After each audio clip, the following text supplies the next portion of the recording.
3 words. White female bones. Christina couldn't get them out of her head. As a genealogy student at Cleveland State University, Christina Scates was sat in the dimly lit library, hunched over stacks of old cemetery records, flipping through pages filled with the dead, when she came across an entry that stood out.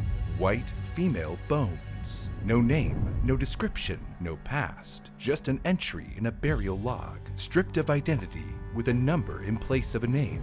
Woman 82483.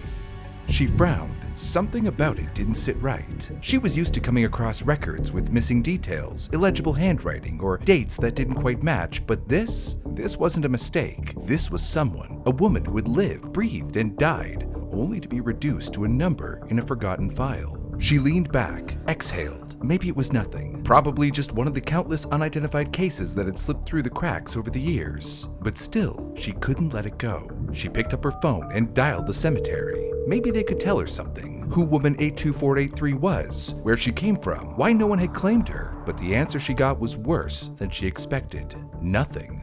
The cemetery had no information to give her past those 3 off-putting words on file. Since her burial in the unmarked mass grave, no one had come forward. No investigation had continued. The case had been left to collect dust, just like the records she was holding. And that was supposed to be the end of it. But for Christina Scates, it was only the beginning. Christina shared her findings on Reddit, expressing her frustration over the lack of progress. A call to the cemetery confirmed that no action had been taken since her interment. I have attempted to contact the city's detective, but have not had any response in months. Taking matters into her own hands, she dug deeper, looking through brittle newspaper clippings and grainy microfilm reels, tracing the mystery of woman 82483 back to its inception. 40 years prior, on February 5th, 1975, 3 teenage boys were hiking through Rocky River Reservation Park in Strongsville, Ohio, until they saw something that stopped them in their tracks. Down by the riverbank, half buried in the damp earth, something pale jut out from the mud. At first, it was just a shape, an odd one. They step closer. The shape doesn't move. They see more fragments, tangled in the roots and debris.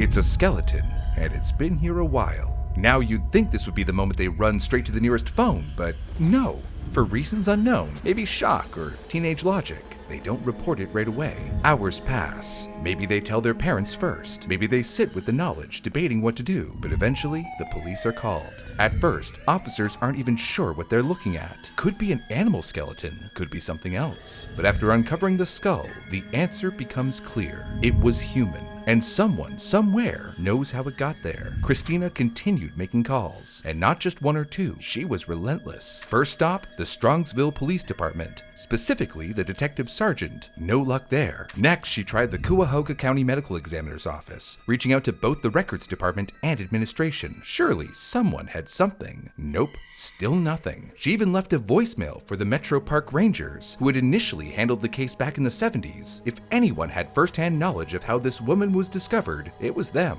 She waited for a call back, but deep down, she had a feeling she'd be waiting a while. Then, she circled back to the cemetery itself. Maybe there was an old caretaker or dusty ledger hiding in some forgotten filing cabinet that could shed light on the burial. But then, finally, a breakthrough. She got her hands on the autopsy report, and it confirmed what she had suspected. There were signs of trauma, violence. This was a murder. Christina discovered that when forensic experts got their hands on the remains, they realized something disturbing. This wasn't a complete skeleton. Some bones were missing. The jaw was gone entirely, like it had been taken, and that was just the beginning. Dr. Charles Hirsch, the assistant county coroner, took over the examination. After careful analysis, he confirmed that the remains belonged to a young woman somewhere between 17 and 23 years old. She was petite, around 5'1", weighing roughly 100 to 110 pounds. And one more thing. She hadn't been there for decades. She had been murdered just a few months before those boys stumbled across her. Cause of death? Gunshot to the head. A single bullet through the skull. No name, no identification. Just a skeleton with missing pieces and a violent past, buried along the riverbank. Whoever did this made sure she had nothing on her that could tell authorities who she was. No wallet, no jewelry, no clothing that could lead back to a store, no personal belongings. As if someone had gone out of their way to erase her entirely. But no one just vanishes into thin air. Someone, somewhere, had to know who she was. Someone knew what happened to her. But as the investigation began and the news of the case spread, one name shot to the forefront. A name that had been making national headlines at the time: Patricia Hearst. Patricia Hearst wasn't just anyone. She was the granddaughter of publishing tycoon William Randolph Hearst, and in February 1974, she had been kidnapped from her apartment in Berkeley, California, by a radical group called the Symbionese Liberation Army. A media circus followed. Everyone was looking for her. But then things got strange. Instead of being a helpless victim, Hearst appeared to have joined her captors. There were reports of her helping rob a bank, and this is where it gets relevant to our story. There had been sightings of her nearby in Cleveland, Ohio. The country was obsessed with the Hearst case. It was all over the news. A missing young woman found in Ohio at just the right time? Investigators had to check it out. And when investigators looked at the skeleton's profile, height, weight, age, it all seemed to line up a little too well. But after obtaining the dental records of Patricia Hearst and comparing them to the skeleton, which had 5 dental fillings, it wasn't her. Patricia Hearst was still out there. This was someone else. And past that one failed theory, the authorities' search for answers didn't last long. Despite what was apparently their best efforts, investigators hit a dead end in identifying the remains found along the Rocky River. No missing person reports seemed to match, and according to them, no one came forward with information. And then, almost as quickly as the investigation had started, it stopped. A spokesman for the Cuyahoga County Coroner's Office admitted they were out of leads. No new evidence, just a skeleton with no name, no story, and no one fighting to find the truth. "We're still trying," he said. "We've gone about as far as possible with what we have now." And what they had, admittedly, wasn't much. Only 6 teeth remained. The body itself had been left exposed to the elements for months, badly decomposed near the Baltimore and Ohio Railroad tracks. Without more dental records or a missing persons report that matched, there was nothing more they could do. With no leads and no name, the case went cold. And then there was an issue of burial. In fact, based on the news articles that Christina uncovered, most of the coverage on the case at the time was more concerned with the bureaucracy surrounding the burial of the woman's remains rather than actually trying to determine her identity or who was responsible for her death. The question of who she was had already stumped investigators. But now, another debate took center stage. Who was going to pay the $100 burial cost? You'd think that'd be a drop in the bucket for local government, but no. Instead, it turned into a bureaucratic hot potato. Strongsville, where the remains were found, insisted it wasn't their responsibility. Cleveland shrugged it off. Cuyahoga County pointed fingers in both directions. The welfare department refused to take the case, saying they only handled burials for veterans. The city's vital statistics office claimed it was a county matter. The county's Veteran Affairs office said that, since the body was found in Strongsville, it was Strongsville's problem. But when Strongsville officials were asked about a supposed 1965 agreement stating municipalities were responsible for facilitating the burial of people with no money, nobody seemed to know whether it applied to unidentified bodies. Meanwhile, the woman's remains sat in limbo at the coroner's office, and without new information, there was nothing more they could do. In the end, it was decided she would be buried in Potter's Field Highland View Cemetery, the final resting place for those with no names, no history, and no family to claim them. White female bones, woman 82483. And that is where she spent the next 40 years, in limbo, waiting for a kind student to find her entry in the dusty archives and change her destiny. Christina updated the Reddit post with her findings and mapped out her next moves with precision, waiting, probably in vain, for a callback from the Metro Park Rangers, and to get this Jane Doe entered into Name US, the National Missing Persons Database, and reaching out to Berea PD, the first agency originally called to the scene. She also planned to contact the Western Reserve Medical Center, which had examined the skull, and check in with the Cuyahoga County Sheriff's Office, just in case some long-forgotten record was still gathering dust in their archives. Other Redditors were quick to voice their thoughts and offer assistance where they could, with one commenter saying, "It is really heartbreaking that most of the coverage was not focused on trying to identify her or discover what happened, suicide, murder, etc., but rather on interbureaucratic bickering over who had to foot the bill to bury her. That just makes me sad."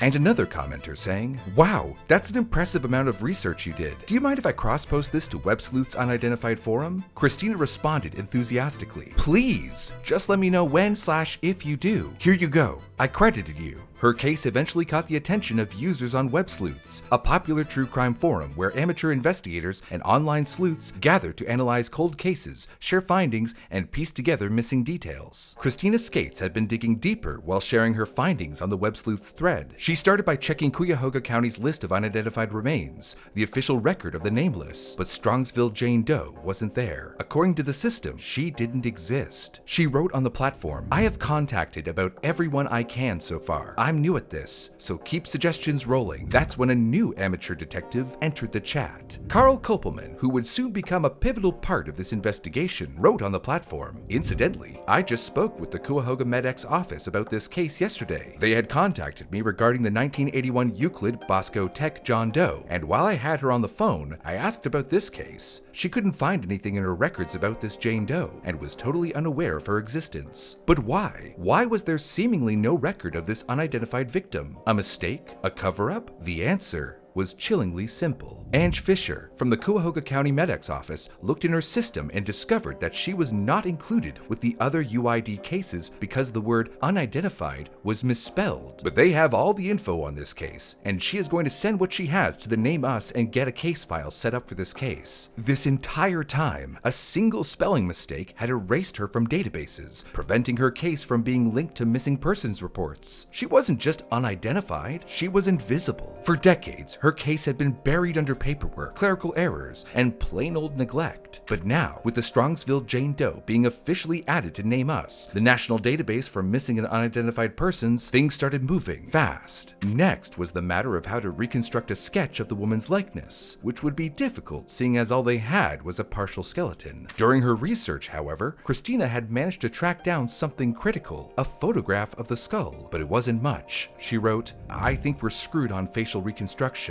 The skeleton was missing quite a few bones due to scavenging of animals and possibly water current. Only 5 teeth and an unerupted number 16 wisdom tooth were present, post-mortem loss of the others. No mandible." Little did she know that the web sleuth who had discovered the spelling error, Carl Kopelman, just so happened to also be the perfect guy for the job. And if you're ever in need of a perfect lawyer for the job, Morgan & Morgan, this video's sponsor, has you covered. If you're ever seriously hurt, your injury could be worth millions. A Morgan & Morgan case in Florida ended in a settlement of $12 million, which is 34 times the highest insurance offer. And in Philadelphia, another case went home with 40 times the highest insurance offer at $26 million.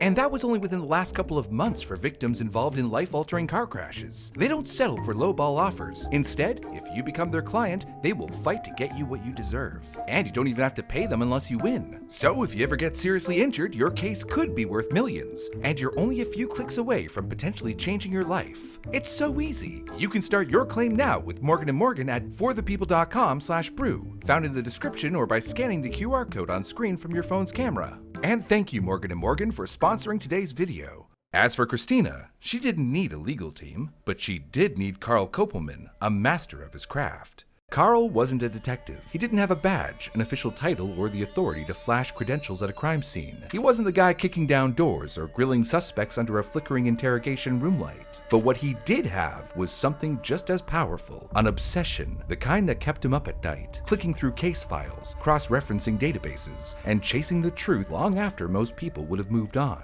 This wasn't just a hobby for him. He was part of a new breed of investigator, the citizen detective, a growing community of researchers, genealogists, and internet sleuths who weren't content to sit on the sidelines while cold cases collected dust. They didn't need an office at the precinct or a government paycheck. Armed with forensic genealogy, digital archives, and relentless determination, they were doing what law enforcement hadn't, tracking down the missing, giving names to the nameless, and bringing long-forgotten cases back into the spotlight. So when Carl stumbled across Christina's post, something about woman 82483 stuck with him. Maybe it was the way her case had been swallowed whole by red tape, tangled in bureaucratic nonsense until it faded into obscurity. Or maybe it was the more unsettling reality that no one had ever come forward looking for her. No missing persons report that matched. No family desperate for answers. It was as if she had simply vanished from the world, unnoticed and unclaimed. And that didn't sit right with him. Carl had cracked cases before. He knew what it was like to chase a lead down an endless rabbit hole, to spend hours staring at grainy photographs and handwritten reports, searching for the one overlooked detail that could change everything. He had reunited families, put names to faces of the lost, and seen firsthand how a single piece of information could bring closure to mysteries left unsolved for decades. Woman 82483 deserved that chance. Carl Kopelman had already helped reconstruct the faces of several unidentified victims, one of the most haunting cases being a nameless girl everyone knew as Walker County Jane Doe. Walker County Jane Doe had been murdered, and for over 40 years, her killer had gone unpunished. It was November 1st, 1980, a quiet, uneventful morning in Huntsville, Texas. The kind of morning where nothing seems out of place. But on the side of Interstate 45, something was. A driver passing through spotted her first. A young girl,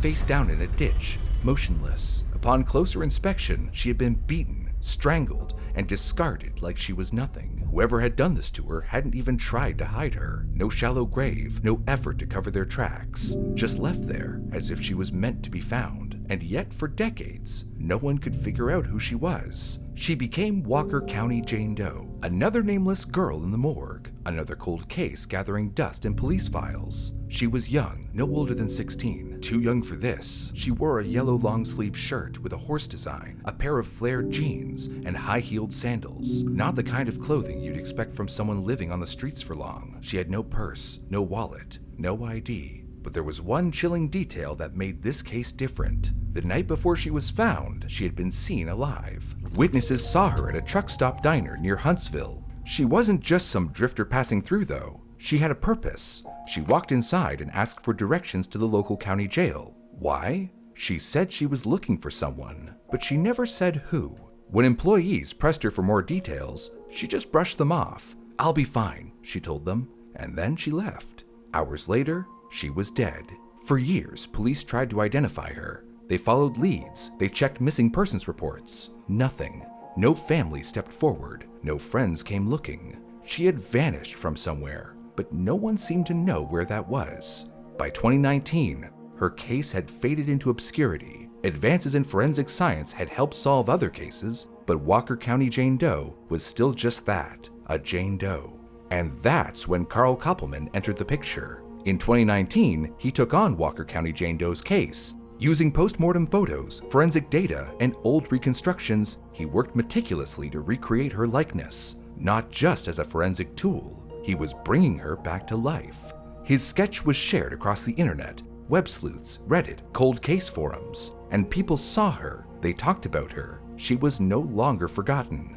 Then, in 2020, investigators decided to take one last shot. They turned to forensic genealogy, the game changer in modern cold cases. Using a DNA sample taken from Walker County Jane Doe, they uploaded her profile to GED Match, a public database where people upload their raw DNA data, usually from consumer testing kits like 23andMe or Ancestry DNA, to find relatives and trace their family history. However, unlike commercial DNA sites that keep their data locked for privacy reasons, GED Match is open source. That means law enforcement can use it too, and they have, big time.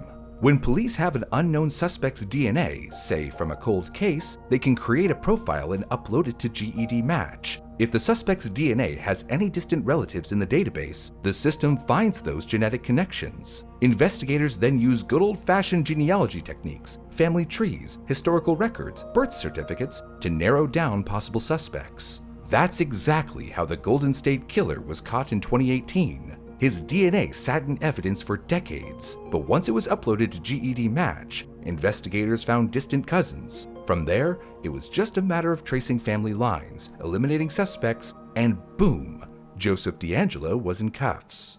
In the next case of the Walker County Jane Doe, once her DNA was uploaded to GED Match, genealogists worked backwards, tracing her family tree using her DNA, following the fragments of history that led to her existence. And in November 2021, after 41 years, they found her. Her name was Sherry Ann Jarvis. She had been just 14 years old, even younger than originally believed, a runaway from Minnesota, searching for something better, only to meet the worst possible fate. With Carl's help, authorities ultimately identified her, and Walker County Jane Doe finally had a name. But not every case finds resolution so easily. Strongsville Jane Doe was still waiting.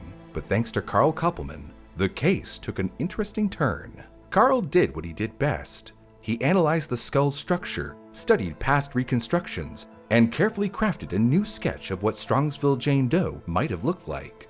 Now, the long-lost woman had a face. It was a small step, but an important one, giving a face to a name that had been missing for decades. That's when Carl Koppelman came across something new, a fresh listing for a missing woman from Akron, Ohio, dating back to 1974. This newly listed missing woman from late 1974 looks like a very good possible Strongsville Jane. Linda Pagano. Age is right, location is good, time frame is good, her listed height is a little short. Another member on the platform responded saying, "Excellent find, Carl. Should this turn out to be her, I will have to say that your reconstruction of the missing part of the skull is spot on." Carl then reached out to authorities to share this promising lead. Just talked to Ange Fisher of the Cuyahoga MedX office. Looks like they are already onto this possible match and are working on getting dental x-rays of her. She says that Linda had extensive dental work, so that is a big plus. All 5 remaining teeth had fillings. Akron police had reached out to Cuyahoga County. Dental records were the first step. Before going through the long, expensive process of DNA testing, authorities wanted to see if there were any obvious mismatches. There weren't. That only meant one thing. It was time to exhume the body. Now, that sounds simple. Dig up the remains, take a sample, run the test, except it wasn't that easy. See, Strongsville Jane Doe had been buried in the Potter's Field Cemetery for the unclaimed, the unknown, and the forgotten. No headstones, no grave markers, just a field of unmarked graves. And somewhere beneath it, she had been waiting for 44 years. Law enforcement couldn't just start digging up dead bodies at random. They needed precision. That's where the University of Akron stepped in. Using magnetic surveying, researchers mapped the cemetery, pinpointing the likely location of the body. Even then, it took multiple attempts. When they finally got the right set of remains, bone samples were taken for DNA analysis. At the same time, family of Linda Pagano, the potential match, provided mouth swabs to compare their mitochondrial DNA. The samples were sent to the University of North Texas, one of the leading forensic DNA labs in the country. Then, the waiting began.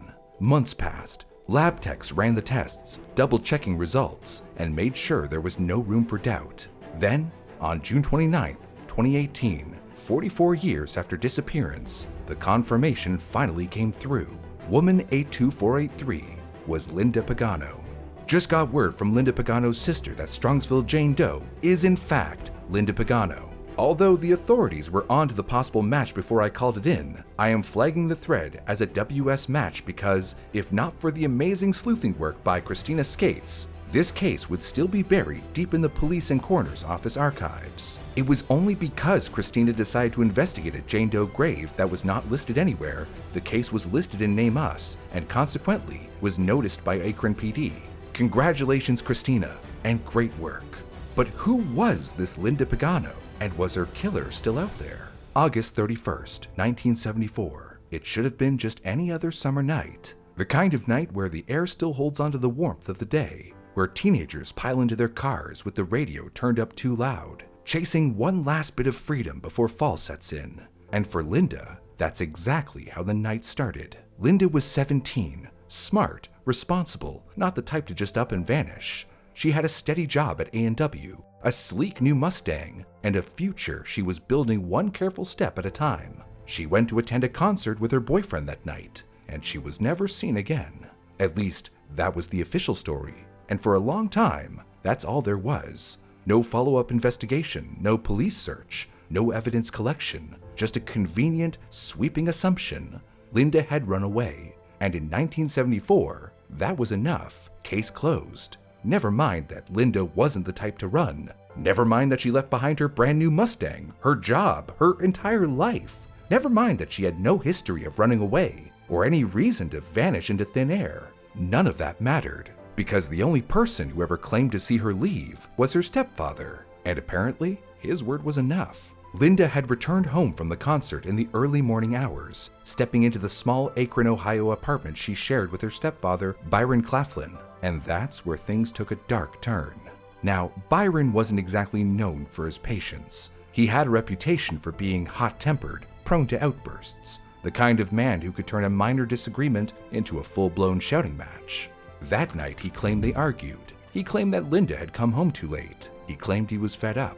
And so, according to him, and he's the only one who can tell this part of the story, he did something unthinkable. He kicked her out. Just like that. No warning, no second chances. A teenage girl kicked out onto the streets in the middle of the night with nowhere to go. He didn't give her time to pack a bag. She didn't take extra clothes, money, or anything useful. And the strangest part? She left behind her Mustang, the car she loved, the car that represented her freedom. And then, nothing. No one saw Linda leave. No one reported running into her on the street. No friends got a call from her. No one spotted her trying to hitch a ride. It was as if she had walked out that door and simply ceased to exist. The police, at first, leaned on the usual explanations. Maybe she ran away. Maybe she was lying low. Maybe she'd show up in a few days, embarrassed about the whole ordeal. But those explanations didn't sit right. Linda wasn't the kind of girl who just disappeared. The rest of Linda's family didn't buy it. Not for a second. But it didn't matter what they believed. The police had already made up their minds, and once a case got labeled as a runaway, it was as good as dead. No search teams, no press conferences, no urgency, just a name added to a list and a file cabinet door slammed shut. So, her family did what law enforcement wouldn't. They made their own missing person flyers and plastered them everywhere. They went door to door, asking questions no one else was asking. They reached out to anyone who might have seen something, anything. And for months, nothing. No leads, no sightings, just a seemingly endless silence. Then, February 1975, a break. That winter, a news report surfaced. An unidentified body had been found in Strongsville, Ohio, about 30 miles from where Linda had last been seen. The remains belonged to a young woman. No name, no ID, skeletonized, unclaimed, and the details were vague, but it was enough to catch the attention of Mike Pagano, Linda's older brother. He called the police. He told them about his sister, her name, her height, how long she'd been missing. The distance between Akron and Strongsville wasn't exactly cross-country. It was reasonable, likely even, that this could be Linda. And the response? Flat-out dismissal. According to Mike, the woman on the other end of the line just said that the unidentified woman was a little older and probably a little taller. Didn't ask follow-up questions. Didn't even compare dental records. Just a casual, indifferent, nope, not your sister. And that was it. Linda Pagano was gone. And for decades, no one knew where or why. The bones that Mike suspected to be his sister's remained unidentified, labeled as Woman 82483, and Linda's case would remain in limbo. And her family? They were left chasing her ghost, searching for a girl who'd already been found, just apparently not by the right people. But without law enforcement on their side, what more could they do? The years passed, people moved on, and Linda's story faded into the background, becoming just another missing person case authorities had chosen to forget. 44 years later, when the DNA of the bones found in Strongsville came back as a match, for Linda's family, the revelation was both closure and confirmation of what they had suspected all along. Mike Pagano, her older brother, had tried to get authorities to compare records decades earlier, only to be dismissed. If they had listened, perhaps the family wouldn't have spent years searching for answers that they could have had from the start. Upon hearing they had finally found her remains, Mike says, "I thought I was in a dream. I thought I'd never hear this. I thought this day would never come. I thought I would die wondering." The solving of the mystery came too late for Linda's mother, who had spent much of her life hoping for a resolution, and she sadly passed away in 2012 without knowing what happened to her daughter. With the identification confirmed, Linda was finally laid to rest under her own name. In September 2018, more than 4 decades after she was murdered, her family held a memorial service in her honor. Her remains were buried at Holy Cross Cemetery in Akron, Ohio, the city where she had lived, the place where she should have grown old. It wasn't the homecoming her loved ones had hoped for, but it was something, a proper burial, a headstone bearing her real name, a chance for her family to say goodbye, even if it came far too late. But the question that lingers, the one that's been hanging over this case for decades, is who killed Linda Pagano? And here's where things get frustrating. If investigators had done their jobs back in 1975, if they had taken Mike Pagano's calls seriously, compared records, and identified Linda's remains when they were first discovered, maybe, just maybe, there could have been a proper investigation. Maybe there would have been enough time to figure out who was responsible. Christina Scates herself says, "Only one thing I can think about right now, and it's how fast we solved this case in comparison to when it was discovered. Instead, decades passed, evidence was lost, witnesses got older, memories faded, and the one person who was always at the center of suspicion died before anyone could ask him a single question. Byron Claflin, Linda's stepfather, was the last person to see her alive. His story was sketchy from the start and sounds like a tough sell. The stepfather theory is the most logical one, but still a theory nevertheless. Claflin had a history of being volatile, and throwing a teenage girl out of the house alone and defenseless was already a reckless move at best. As for some other theories, some have speculated that maybe she did leave the apartment and was picked up by the wrong person. Maybe she was abducted, maybe she was killed by a stranger, but there's no evidence to support that. Not after all these years. And now, we'll probably never get the full truth. Claflin died in 1990. If Linda had been identified earlier, he could have been questioned, but that chance is long gone. The best we can hope for now is that someone, somewhere, knows something. A friend, a relative, anyone who might be able to shed light on what really happened that night in 1974. Because, officially, this case remains unsolved. And unless something new comes to light, it might stay that way forever. At the end of the day, forgotten cases only stay forgotten if no one keeps asking questions. Names matter, identities matter, and sometimes the right person looking in the right place can change everything. If you enjoyed this video, please consider hitting the like button and subscribing to our channel, as it really helps us to keep bringing more stories to you. Like this one about two women who killed a man in an airport for a YouTube video. They swear that it was all just a prank, but how could that be? Well, they had quite the story to go along with it. Click the video on your screen to watch now.